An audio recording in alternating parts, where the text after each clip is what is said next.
د چند روزین در باسبویی ده دزگاه خیرخوازی بارزانی دو کاروان آلیکارین مروی کج خوارن، چادر و خوارن، جلو برگ، بطانی و گلک درمان و تشتیدن پیک دهات در باسی عفرین و جندریسی کرن.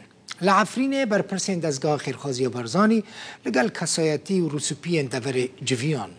د جوینه ده سروک دزگاه موسی احمد سرساقیا سرکردایتی آباشوری کردستان گهان ده خلق عفرینه و بحث افکاری دزگاه جبو روش آوای کردستان کر. هر وها بریا تلفون جی سروک مسعود بارزانی لگل خلق عفرینی آخفی. اندام کمیته ناوندی پدکسه لعفرین حسین ایبش بناو خلق عفرینه سپاسیا حریم کردستان و سروک بارزانی کر.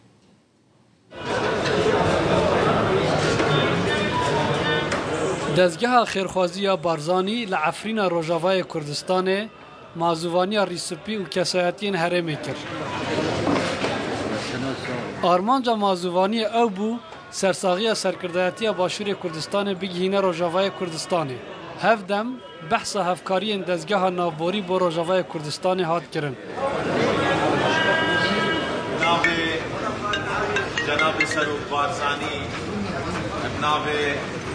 جناب سروک حریم کردستان سروک حکومت حریم کردستان و همه خلق کردستان براستی آنها دل همه الجمعه کارساتک مزنه کارساتک نقوشه و بری به کارساتش مهرگاه روژا چیبونا دزگاه خیرخوازی بارزانی محاول دایا فهم بگهین عدد چید بید گلک بیری هبن شایدی آوی اکی بو مبکن و ما چند محاوله کریه که بگهین لی قدر چی نبوا براست دریکا کردارا دریکا یو این را دریکا سازین دولتی داده هر ریکی که دا ما محاوله کردیه بگهین تیمک دزگاه خیرخوازی بارزانی با آرمانجا گهاندن آلیکاری روجاوای کردستان نه و آلیکاری بسر مقدور عدهجا شش سبات دا دابشت کن. لگور راپور آلیکاری دزگاه خیرخوازی بارزانی یکم کاروان هفکاری دزگاه ناوبوری و عفرینه روژا 11 سبات هاتیه شاندن. و جه 13 بار هلگرام پیک دهات که خوراک، آف، جلو برگ، بطانی و درمان لخوا دگره. بریا و آلیکاری زیده 3000 مالبات سودمند بود.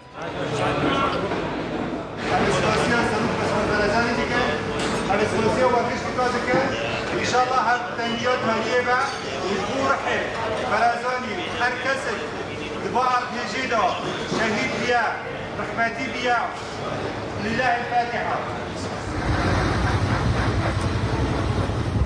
روژا 13 سبات کاروان دیام آلیکاری دزگاه خیرخوازی بارزانی گیشت سینور عفرینه او لگور دزگاه ناوبوری او هفکاری چادر، بطانی و آلاوین آواهی سازی پیکتین و بسر خلق مقدور داتین دابش کرن.